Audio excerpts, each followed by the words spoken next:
गुटखा व मावा तयार करण्यासाठी वापरली जाणारी तब्बल 13 ट्रक सुपारी व 1 ट्रक तंबाखू अहिल्यानगर स्थानिक गुन्ह्याच्या शाखेने ताब्यात घेतली आहे। कर्नाटक राज्यातून राहुरी तालुक्यात आलेल्या वाहनांवर कारवाई करण्यात आली आहे। राहुरी मार्गे काही ट्रक सुपारी व तंबाखूची बेकायदेशीर वाहतूक करत असल्याची माहिती स्थानिक गुन्हे शाखेच्या पथकाला प्राप्त झाली होती।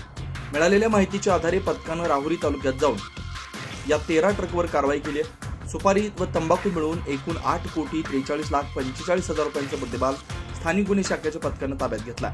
जिल्हा पोलीस अधीक्षक सोमनाथ घारगे यांनी या कारवाई संदर्भात अधिक माहिती दिली आहे। अहिल्यानगर LCB कडून मिळालेल्या माहितीच्या आधारावरती राहुरी या ठिकाणी 13 ट्रक जे आहेत हे थांबवण्यात आलेले आहेत। त्यामध्ये 12 ट्रकमध्ये सुपारी आहे आणि एका ट्रकमध्ये तंबाखू आहे। हे जे ट्रक आहेत हे कर्नाटकवरून आल्याचं प्रथमदर्शनी दिसून आहे। या ट्रकचे जे ड्रायव्हर्स आणि त्यांच्याबरोबर असणाऱ्या लोकांना याबद्दल विचारल्यानंतर त्यांनी उडवाउडवीची उत्तरं दिलेली होती आणि त्यांना प्रॉपर सांगता आलेलं नव्हतं। मग ते ट्रक सध्या ताब्यात घेण्यात आलेले आहेत आणि संबंधितांना नोटीस दिलेली आहे। त्याबद्दल त्यांचं एक्सप्लेनेशन किंवा जस्टिफिकेशन बोलवलेलं आहे। त्याचबरोबर इतर ज्या एजन्सीज आहेत ज्यांचा रोल आहे, सेंट्रल GST आहे आणि FDI आहे, यांना पण आपण कल्पना दिलेली आहे।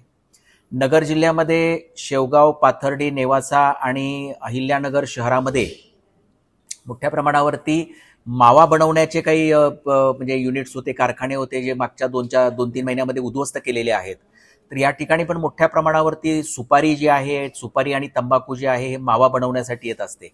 तर हा जो माल आहे तर तो मावा बनवण्यासाठी आलेला आहे, अशा पद्धतीची जी आहे धारणा आहे। म्हणून हा एवढे ट्रक जे आहेत तर हे तात्पुरत्या स्वरूपामध्ये पोलिसांनी जप्त करून ठेवलेले आहेत आणि संबंधितांना नोटीस देण्यात आलेल्या आहेत। तर हा माल जो आहे तर तो एकंदरीत जो सुपारी जी आहे तर ती साधारणतः 2 लाख किलो आहे, म्हणजे 200 टन आहे आणि त्याची किंमत आहे 6,17,00,000 रुपये।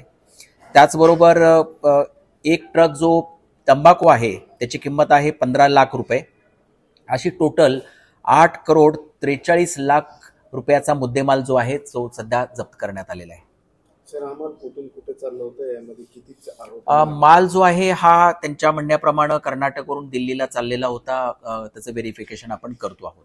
यामध्ये गुन्हा अद्याप दाखल झालेला नाही, एन्क्वायरी चालू आहे। पुढील आम्ही कारवाई लवकरच करू।